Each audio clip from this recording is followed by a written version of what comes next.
भगवान सुखी रखे। कहिए। सर मैं बहुत 25 साल से 30 साल से परेशान हूँ। मेरा पैसा डूब गया, घर परिवार खराब हो गया और शारीरिक कष्ट भी है। 2-2.5 साल से शाटिका की प्रॉब्लम, बहुत इलाज कराया पर लाभ नहीं हो रहा है। कारण भी जानना चाहते हैं और डेट ऑफ बर्थ भी जानना चाहते हैं कि क्या कारण है। डेट ऑफ बर्थ है आपकी? नहीं जी, कुछ नहीं जी नहीं। क्या शुभ नाम लिखते हैं? हरभजन सिंह। वीर जी एक बात बताइए जी। कोई जो पानी का साधन होता है, कुआं, टंकी, जी, बोरिंग, नल, जी, ये अपने द्वारा किसी तरीके से कभी मिटाया गया है क्या? देखिए हमारे पिताजी दादाजी ने गोरखपुर के हम लोग थे, हमारे मामा जी ने अडॉप्ट किया था मुझे, तो उन्होंने कुआं वहां बनवाया था उसके लिए, पब्लिक के लिए। तो बाद में काफी दिन अब वो कुएं का प्रचलन खत्म हो गया, तो जिसने लिया था जबरदस्ती किसी ने उसको पाट दिया। उसके बारे में मैं इतना ही जानता हूं, बल्कि मैं यही चाहता था कि वो ना पाटा जाए, पर वो लोगों ने पाट दिया। और हम लोग राधा स्वामी मत को मानने वाले हैं। हम लोग कभी अंडा, मीट, शराब या इस तरह का कोई ऐसा काम नहीं किया है। मेरे ये बताइए जी, हम आपसे पूछना चाहते हैं कि जब वो कुआं पाटा गया जी, उसके बाद आपकी तकलीफ बढ़ गई, उसके बाद मुश्किलें बढ़ गई, मान सम्मान, प्रतिष्ठा, पैसा, व्यापार जो भी है सब में नुकसान होने लगे, सही है जी। और मूल बात यह है कि आप स्वस्थ हो जाएं, उसके लिए हम जरूर कोई ना कोई रास्ता निकाल देंगे। पारिवारिक परेशानी बहुत है। मैं 15-20 साल से वृद्धाश्रम में रहता है, मेरा परिवार दिल्ली में रहता है। मेरी पत्नी, बच्चे मुझसे बात नहीं करते हैं और हर चीज मुझसे छुपा के रखते हैं। कारण नहीं जाना, ये इस कारण से मैं आपके चरणों में आया हूँ जी। और मैं बहुत धक्के खा चुका हूँ, पर आपके यहाँ मुझे शांति महसूस हुई और आशा के तौर पे आशा से आया हूँ कि मेरा निवारण यही होगा, तो कृपया मेरे पे कृपा करें। 2014 से 17 के बीच जीवन में उथल पुथल शुरू हुई थी क्या? 2000 ही से है गुरुजी। नहीं, पर 2000 वो तो 99 से शुरू हो गई। जी जी जी जी। 2000 से नहीं, अगर पीछे जाते हैं जी जी 99 में गर्मी के दिनों में, जी, सही है जी, वो तो उस समय शुरू हो गई थी। जी। उसके बाद जैसा तैसा चलता रहा, तो 2014 से 17 के बीच उथल पुथल बहुत बढ़ गई थी। जी, सही है जी। उसके बाद में फिर आपका समय बिगड़ता चला गया जी, लगभग, है ना? जी। चलिए समाधान तो आपका कुछ ना कुछ निकाल ही लेंगे, संतान आपको पसंद करेगी, सब बुलाएंगे, प्यार से रहेंगे। सर गुरु जी यही जानना चाहते हैं कि पत्नी इस कदर और बच्चे क्यों खिलाफ हैं? क्या कारण? मैंने अपने तरफ से कोई ऐसी गलती नहीं की, सब कुछ उनको दे दिया, पर उनके मन में मेरे प्रति कुछ नहीं है। एक बात कहेंगे, इसको शायद आपको जमे या न जमे। जी। भगवान की माया 2 प्रकार की होती। एक माया संसार में ढेर नाते, संबंध, संपर्क स्थापित करती जी। और दूसरी माया सारे संबंध तोड़ के रोज तमाचे मार के आदमी को वास्तविकता सिखाती है कि इस संसार में कोई नहीं है, मतलब की दुनिया सारी, यहाँ कोई किसी का यार नहीं। तो अगर हमारी बात हमारे मन की पूछें तो जी, जब इतने साल से वृद्धाश्रम में कट रहे हैं तो आगे के जो बच्चे वो भी कट जाएंगे जी। और जब आदमी मर खप जाता है तो कोई ना कोई ठिकाने लगा देता, तो मर मिट गए तो जो होना होगा सो होगा। जी। एक कड़वी बात है पर सच्ची बात यह है, उस परिवार में एक सवाल है, बुरा तो नहीं माने, नहीं, उस परिवार में अब आप दोबारा क्यों जाना चाहते हैं? कौन है वो आपके? एक तो उम्र का लिहाज है, अकेले रहना हाँ कठिन है, बिल्कुल सही। और वृद्धाश्रम में रहना, आश्रित है, वहां भी कोई किसी की कदर नहीं करता, कोई किसी की हेल्प नहीं करता है। अगर कमरे में मर जाए तो शायद ही कोई, मतलब समझ गए। देखो ये तो रामायण की बात है, पराधीन सपने सुख नाही, कर विचार देखत मन माही। पर दूसरी बात यह है कि उस परिवार में जाकर भी कोई सुख शांति तो नहीं होगी। वहां जाकर भी अपन यही सोचेंगे हफ्ते भर बाद, इससे अच्छे तो वृद्धाश्रम में थी।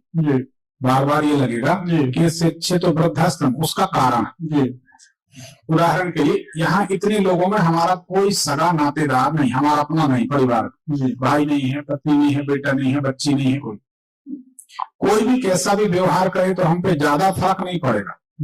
क्यों? कि अपना नहीं है, अपना नहीं है। लेकिन घर हम पहुंचे और हमारे घर के लोग अगर ठीक से व्यवहार ना करें तो बहुत फर्क पड़ता, बहुत फर्क पड़ता। आदमी किसी को देखो, मर्द जनरली रो नहीं पाता, रो नहीं सकता, लेकिन उसका की आत्मा रोती है। आपके साथ भी हो रहा जी। ये तो थैला की चोट बानिया जानता, जिसके साथ होता वो जानता जी। कहने का मतलब ये है जो आपके साथ घटित हुआ वो दूसरा महसूस नहीं कर सकता, जिसके साथ वो जानता, तो आप उसको महसूस करते हैं। तब जब घर पहुंचेंगे ऐसा हुआ फिर आप परिवार में पहुंचेंगे तो फिर आपको परेशानी होगी, क्योंकि अपन उम्मीद कुछ और किए हैं और वो करेंगे वही व्यवहार। कारण जानना चाहते हैं कि क्या कारण से यह मतभेद है, या कर्मों का फल है, या उसका स्वभाव है, या तंत्र विद्या है? कोई तंत्र विद्या नहीं है जी, बिल्कुल सही बता, सबका भ्रम तोड़ दें। कोई तंत्र विद्या नहीं है, और तंत्र विद्या इतनी आसान नहीं है कि हर आदमी सीख के उसका दुरुपयोग कर सके। ये तो आप लोग सच्ची बताएं, आप लोग खुद आरोपित कर लेते हैं कि हमारे ऊपर तंत्र विद्या की गई है या कार्य है। समझिए, आप गुरुद्वारा का सेवा की, जीवन में सुखमनी साहब के पाठ किए, जो भी गुरबाणी जो भी आप करते हैं आपने किया, भगवान भगवती सबकी पूजा आराधना की। हमारा एक सवाल है, अगर ये छोटे छोटे सड़े से तंत्र मंत्र करने वाले ही आपको दुखी कर लेंगे तो हम गुरुद्वारा क्यों गए? बड़ा नहीं मानना, हम मंदिर क्यों गए जी? हमने मंदिर में गुरुद्वारा में जाके सेवा क्यों की, भंडारे किए, दान पुण्य किए। सरदार लोग इतनी सेवा करते हैं, इतनी सेवा करते हैं, हमारे बहुत सारे शिष्य हैं सरदार, मतलब वो गुरुद्वारा में इतनी सेवा देते हैं शायद कोई करता हो जी। तो जब सब इतने अच्छे कर्म करने के बाद ऐसा हो रहा तो क्या इसका मतलब तंत्र मंत्र ही है? हम आपका भ्रम तोड़ रहे हैं जी, हम आपका ना तो मजाक उड़ा रहे हैं, भगवान करे हम कभी किसी की हंसी ना करें ना ऐसा कोई अवसर आए, सब सुखी रहे, पर हम आप खोलना चाह रहे हैं कि जब आप, अच्छा दूसरी बात, अगर पत्नी ने या बच्चों ने छोड़ दिया, अगर वो आपके अपने होते, तो बुरा मत मानिए, अगर वो आपके पत्नी बच्चे होते, अपने होते, अपने मतलब जिनमें अपनापन होता, अपनापन, तो छोड़ते क्यों? समझना। तो हमको तो ये लगता है कि वही बाह्य गुरु आपको ठोकर दे के सिखा रहे हैं कि आप तो हमारी शरण में रहो, यहाँ कोई किसी का नहीं। मोह भंग करते हैं भगवान। भगवान दो तरह से कृपा करते हैं, या तो बहुत कुछ दे देते हैं, नहीं तो सब छीन लेते हैं कि तुम्हारा कोई नहीं, आंख खोलो। और भैया सही बताएं, हम गुड़गांव में रहें, जबलपुर में रहें, दिल्ली में रहें, बंबई में रहें, और घर में रहें, हृदय हमारा, विश्वास मानो भगवती जानती, मन हमारा भगवान में लगा रहता है, शरीर हमारा कहीं पड़ा रहे उसका कोई मूल्य नहीं। ऐसे शरीर तो भगवान रोज बना रहे, रोज मिटा रहे, उनका तो काम ही धंधा यही है, तो शरीर का कोई मूल्य नहीं। तो हमारे कहने का मतलब ये है कि अपन पानी पर लकीर फेरने की कोशिश ना करें, हमने जो समझा। अच्छा, अब आप कहोगे कि आप कैसे कह सकते हैं कि हमारे परिवार के लोग हमको प्यार नहीं करते या नहीं मानेंगे या फिर से नहीं रखेंगे? तो ये प्रमाण सामने है, कुछ इसमें पूछने कहने की जरूरत नहीं। अगर चाहते या परिस्थिति अच्छी होती तो क्यों आपको छोड़ते? आप थोड़ा समझिए ना जी जी। हम आपके मन को हल्का करना चाह रहे हैं, वास्तविकता दिखाना चाह रहे हैं, और आपको माया ने खदेड़ के सारे संसार से दूर भगवान की शरण में कर दिया है जी। अब आप फिर से उस संसार में जाना चाह रहे हैं, ये एक गलत निर्णय है हमारे ख्याल से। देखो, एक दिन जीवन तो हर हाल में जाना है, और फिर मरना तो सबको, और फिर सरदार डरने लगेंगे, और सरदार डरे होते तो हिंदू धर्म जिंदा ना होता। बिल्कुल। अगर सरदारों ने इतना धर्म की रक्षा ना की होती तो सरदार कौन, राजपूत तो हैं, क्षत्रिय तो हैं, उन्होंने धर्म की रक्षा की, इसमें कोई शक नहीं। हमारे हर हिंदू मनुष्य को सरदार का आभारी होना चाहिए, हम ऐसा मानते हैं, ठीक है ना। उन्हें धर्म बचाया है, इसलिए आज हम उस धर्म की दुहाई दे लेते हैं, उस धर्म को कर पा रहे हैं। नहीं तो इतिहास गवाह है, सभी इतिहास पढ़े, सभी जानते हैं कि धर्म की और धर्मात्माओं की क्या दशा थी। इतिहास गवाह है, हमें ज्यादा उसमें कहने की जरूरत नहीं। लोग कहेंगे राजनीति में पढ़ते, हम उसमें नहीं पढ़ते, हम तो साफ सुथरी बात करते। तो हमारा कहना यह है कि इसमें ना पढ़े तो ज्यादा अच्छा। अब इसके बाद आपका क्या निर्णय है वो आप बताएं। मेरा सब निर्णय यही है गुरु जी, चाहता हूँ कि परिवार में रहें, थोड़ा दुख सुख रहे, कोई पूछे, क्योंकि अंतिम समय वाली बातें हैं, पता नहीं कितने दिन रहना है, कितने दिन नहीं रहना है। शरीर से निरोग रहे, ये मेरी एक कामना है।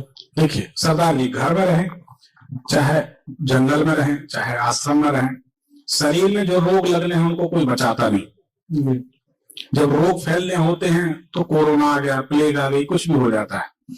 और मृत्यु की बात तो शरीर मरण धर्म है, कोई का मर नहीं।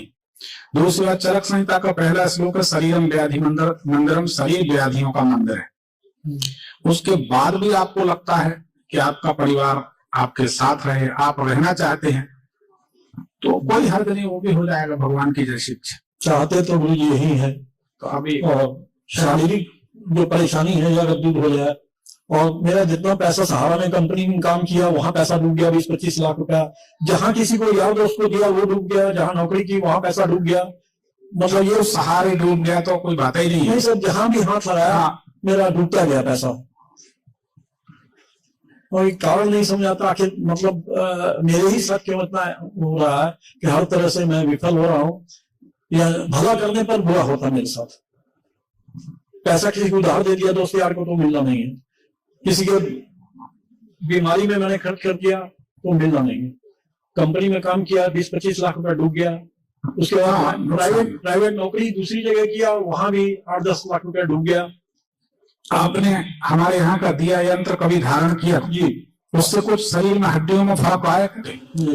आपका घर यहाँ पर कहाँ है? दिल्ली में है जी, वीरेंद्र नगर में। हाँ ठीक है, कोई बात। आप ये घर आपका अपना था? हाँ जी, मेरे नाम पे है। आप भले वहां से आ गए जी, और उस घर में कोई सुखी नहीं है जैसा हम जानते हैं। आपने भी अनुभव किया होगा, मुझसे बातचीत नहीं पहले भी आपने अनुभव किया होगा, उस घर में कोई सुख शांति से नहीं रह सकता, वो घर ही दोषी है जी। उसके कारण घर में उथल पुथल, बीमारियां, गैस बनना, हड्डियों की तकलीफ होना जी। तो ये समस्याएं आपने महसूस की होंगी परिवार में? हाँ, वही भी मतलब बीमार हल्का रहती है, कभी सर दर्द, कभी कुछ ना कुछ लगा रहेगा जी। तो ये समस्याएं तो मकान के कारण है जी। पर ठीक है, उसका निदान भी हम बता देते हैं। आप तो हनुमान बड़वानल स्तोत्र अगर मोबाइल चलाते हैं, बाहु की जो है वो मैं बाहु को नहीं, बाहु को रोक के लिए है जी, बाहु को 2 महीने रोक के लिए सुन लें। हाँ। हनुमान बड़वानल स्तोत्र हमने अपलोड नहीं किया हमारे पर, क्योंकि हमें वो मुहूर्त नहीं मिला अभी तक, तो हमने नहीं किया। किसी के भी यूट्यूब में 3 मिनट का है, 4 मिनट का, किसी भी यूट्यूब में मिल जाएगा, उसको आप सुन लिया। बड़वाहक, बड़वानल, हनुमान बड़वानल स्तोत्र होता है। बड़वानल कहते अग्निदेव। अच्छा। जब हनुमान जी ने लंका में आग लगाई थी, तब विभीषण जी ने हनुमान बड़वानल स्तोत्र की रचना की थी, इसलिए विभीषण का घर बच गया था, पूरी लंका जल गई। तो इसलिए बड़वानल स्तोत्र का जो प्रभाव है वो आपके लिए बहुत जरूरी है, तो उसका आप पाठ सुन लिया करें। ठीक है, बाकी कोई बात नहीं। हनुमान जी के चरणों का सिंदूर इस बड़ी उंगली से निकाल कर या लेकर, पंडित जी से लेके ऐसे ऊपर की तरफ तिलक लगा लिया करें। इससे आपके साथ सही मायने में आपके घर में जो है ना वो प्रेत आत्माओं का चक्कर है, उसके कारण पूरा घर बर्बाद हो रहा है, और आगे तो बहुत कुछ होना है। तो भगवान सब रक्षा करे, सब सुखी रहे, अच्छी बात है। इसका सब समाधान क्या होगा? बड़वानल स्तोत्र देखिए, हम आपको बताएं, या घर बदलना पड़ेगा, पर मेरे कहने में कोई है नहीं, मानेगा नहीं कोई, यही बात है ना। तो वहां जाके भी अपन सुखी नहीं रह सकते ना। और अगर वो मानते हैं, देखो अब उनके सुखी रहने की गारंटी तो उसी दिन समाप्त हो गई, बुरा नहीं मानना। जिस दिन अपने पिता को या पति को घर से निकाल दिया, उस दिन से सुख शांति तो अब आप समझ सकते हो। अब ज्यादा हम बोलना नहीं चाहते। बच्चे उनके साथ हैं, अब बच्चों को अपने वश में हुआ है, बच्चे उन्हीं का कहना मानते हैं, चाहे मैं लाख सच्चाई हूँ। ना वो उनके बस में है, ना वो आपके बस में है, और ना कोई के बस में है। इस संसार में पति पत्नी साथ में रहते, भाई भाई साथ में रहते, 1 फुट जमीन के लिए तो लोग प्राण ले लेते। आज के जमाने में भी आप सोचते कि कोई किसी के बस में, कोई किसी के बस में नहीं हो सकता। भगवान को प्रसन्न कर सकते हो, लिख लो, पर कड़वा है, कोई बुरा न माने। आज के मनुष्य को प्रसन्न करना बहुत कठिन। हमारे जीवन के बहुत सारे अनुभव, तो हम तो कहते भगवान ही को प्रसन्न करो आप, उसमें आप भी सुखी रहेंगे, भगवान कृपा कर देंगे तो उनकी भी बुद्धि सुधर जाए, वो भी सुखी रहें। हनुमान जी की कृपा से कुछ हल होगा, बाकी हमको कोई ठोस समाधान आपके जीवन का दिखता नहीं है। गुरुदेव, मैं हनुमान चालीसा भी सुनता हूँ। अच्छा, जितनी 4-1 साल उम्र बची है, मजे से आराम से रहो, भगवान का भजन करो, राधे राधे वो किनारे लगा दे। हनुमान जी का जो सिंदूर की है वो भी मैं लगाता हूँ घर पे, पंजाब में, बड़ी उंगली से। बड़ी उंगली से, अंगूठे से नहीं। ये बड़ी उंगली शनि राहु केतु की उंगली होती बड़ी, इस उंगली से सिंदूर लेके ऐसे लगाएंगे ऊपर की तरफ, तो आपका कल्याण होगा। उसका कुछ रहस्य है, ठीक है। तो वो आप कर लें, बाकी भजन करें। वाहिगुरु वाहिगुरु साहब, ठीक है। यही रत्न पहनने से कुछ होगा? रत्न से कुछ, हम एक विधि बता देंगे, जी भगवान चाहेंगे तो उससे आपका परिवार आपके अनुकूल हो जाएगा, लेकिन बुरा मत मानिए। जी एक सवाल हम करते, हम और आप दो मित्र हैं, उदाहरण, हम और आप दो मित्र हैं, सालों की मित्रता के बाद 2 साल हमारे आपके बीच बातचीत नहीं हुई, उसके बाद आप मित्रता कर लो या हम मित्रता कर लें, क्या 2 साल के पहले वाली मित्रता हो जाएगी? नहीं। रही मन धागा प्रेम के मत तोड़ो चटकाए, ये टूटे से ना जुड़े जुड़े गांठ पड़ जाए। जी जी। तो अगर दूध अगर फट के दही बन गया तो फिर वो दही ही बनेगा। हमने देखा है इस दुनिया में वीर जी, जब तक पेड़ हरा रहता है लोग उसकी छांव में गुजारा करते, आनंद से रहते। वही पेड़ जब सूख जाता है तो उसी को काट कर जला देते। ये औलाद है। अब इतना समझने के बाद आदमी ना समझे। जीवन में जिंदा रहते थे दुख देने वाले अपने ही होते हैं, और मरने के बाद भी जलाने वाले अपने होते हैं। हम तो बस एक बात कहेंगे, जिंदगी ने हमको कब्र से कम जगह दी है। कब्र जो होती है ना, कब्र में तो ज्यादा जगह है। जिंदगी की बात, मौत की बात, जिंदगी ने हमको कब्र से कम जगह दी है। पांव फैलाते हैं तो दीवार में सिर लगता है। कहाँ पड़े हो सकता, कोई किसी का, कोई किसी का। बिल्कुल व्यर्थ मारा मारी छोड़ दो, लाख जतन करो। यहाँ बैठे 90% लोगों को बुढ़ापे में हमारी बात याद आएगी, औलाद कही तुमने किया क्या है मेरे लिए, मैं तो वहीं शादी करूंगा। वो कहेगी लड़की मैं तो वहीं शादी करूंगी। माँ बाप हाथ खाली रह जाते। आज आप तो खड़े हैं सामने, हाथ खाली, ऐसा। फिर भी आप चाहते हो तो हम एक विधि अभी बता देंगे, तो आपका काम हो जाएगा। उसके बाद फिर आप फिर दूसरी विधि पूछने आओगे 2 साल बाद, फिर दूसरी भी बता देंगे। गुरु जी डेट ऑफ बर्थ में आप बता सकते हैं तो बड़ी कृपा होगी।